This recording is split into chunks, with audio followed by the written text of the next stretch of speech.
السلام علیکم فرینڈز، میں ہوں آپ کا ہوسٹ عمران اور آپ دیکھ رہے ہیں پاک نیوز لیب یوٹیوب چینل۔ آج کا ہمارا ٹاپک ہے سوات کا سفید محل، سیاحوں کے لیے پرکشش مقام۔ ویڈیو کی طرف جانے سے پہلے آپ لوگوں سے ریکویسٹ ہے کہ آپ ہمارے چینل کو سبسکرائب لازمی کریں، بیل آئیکن پر لازمی کلک کریں تاکہ آنے والی ہر نئی ویڈیو کا نوٹیفیکیشن آپ کو مل سکے۔ تو چلتے ہیں ویڈیو کی طرف۔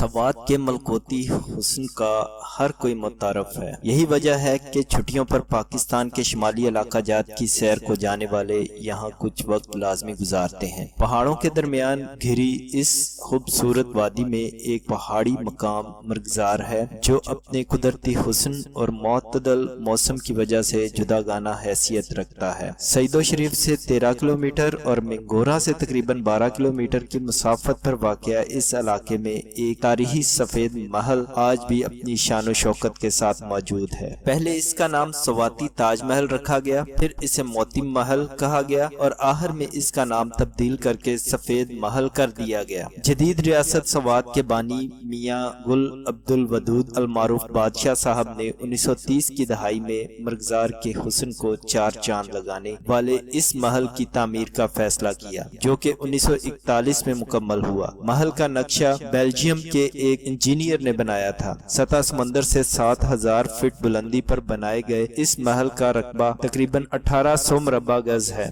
جبکہ اس کی بلندی 35 فٹ ہے۔ ریاست سوات کے آخری حکمران میاں گل جہاں زیب کے پوتے میاں گل شہریار عامر زیب کے مطابق سفید محل کی دیواروں اور فرش میں لگایا گیا سنگ مرمر راجستھان سے منگوایا گیا تھا۔ اس وقت راجستھان برصغیر میں معدنیات کا ایک بڑا صنعتی مرکز تھا۔ خاص بات یہ ہے کہ آگرہ کے تاج محل میں استعمال ہونے والا سنگ مرمر بھی اسی کان کا تھا۔ اس کے علاوہ بھوپال سے بھی سنگ مرمر منگوایا گیا تھا۔ بتایا جاتا ہے کہ 3 حصوں پر مشتمل محل کا مرکزی حصہ بادشاہ صاحب، دوسرا حصہ اہم شخصیات جس کے لیے سیڑھیاں چڑھنی پڑتی ہیں، جبکہ تیسرا حصہ اس دور کے انگریز حکمران اور خواتین کے لیے مخصوص تھا۔ محل کا عقبی حصہ باورچیوں اور دیگر خدام کے لیے تھا۔ ریاستی دور حکومت میں یہاں قیام کرنے والی اعلیٰ شخصیات میں پاکستان کے پہلے وزیر اعظم لیاقت علی خان، برطانیہ کی ملکہ الزبتھ دوئم اور ان کے شوہر پرنس فلپ بھی شامل ہیں۔ پورے خطے میں یہ اپنی نوعیت کی پہلی عمارت تھی جسے وکٹورین طرز تعمیر پر بنایا گیا تھا۔ سفید محل کی چھت مختلف تہوں پر مشتمل ہے جن کی شروعات کانسی کی تہ سے ہوتی ہے، پھر دیودار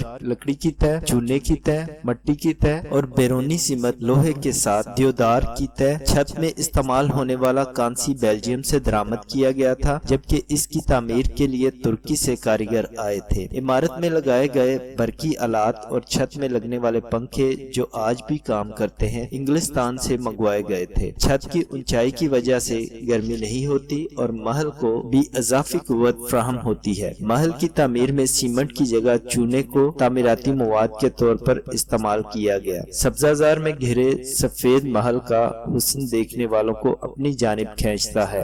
محل میں ایک ڈرائنگ روم، ایک ڈائننگ ہال، ایک میٹنگ روم اور بادشاہ صاحب کا ذاتی کمرہ ہے۔ اس کے علاوہ محل کے احاطے میں 2-3 درجنوں میں متعدد کمرے بنائے گئے ہیں۔ بادشاہ صاحب موسم گرما میں یہاں قیام کرتے ہوئے جملہ ریاستی امور نمٹاتے تھے اور یہیں سے شاہی فرمان جاری کرتے تھے۔ یوں بھی کہا جا سکتا ہے کہ موسم سرما میں ریاست سوات کا دارالخلافہ سیدو شریف اور موسم گرما میں مرغزار ہوا کرتا تھا۔ بادشاہ صاحب کے ہمراہ ان کے اہل خانہ، وزیر، مشیر اور خان خوانین بھی سفید محل میں قیام کرتے تھے جن کے لیے مختلف کمرے مخصوص تھے۔ دوسرے درجے پر تعمیر شدہ کمروں میں وزیر، مشیر اور خان خوانین، جبکہ تیسرے درجے میں تعمیر شدہ کمروں میں اہل خانہ ہوا کرتے تھے۔ سفید محل میں ایک خوبصورت وسیع لان بھی موجود ہے جہاں بیٹھنے کے لیے سنگ مرمر کے میز اور بینچیں بنائی گئی ہیں۔ بادشاہ صاحب چونکہ ایک مذہبی شخصیت تھے، اس لیے سفید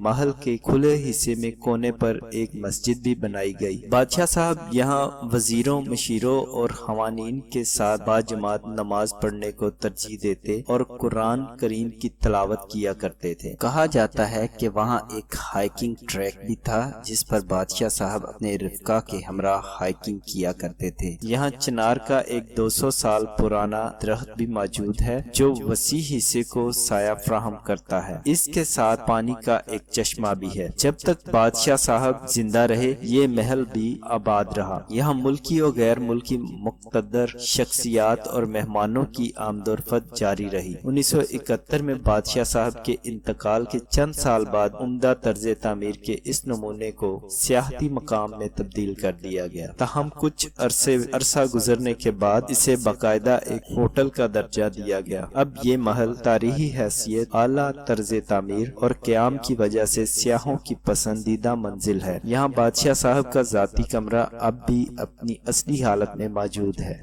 دوستو آج کے لیے اتنا ہی، ملتے ہیں نیکسٹ ویڈیو میں، تب تک کے لیے اجازت دیں، اللہ حافظ۔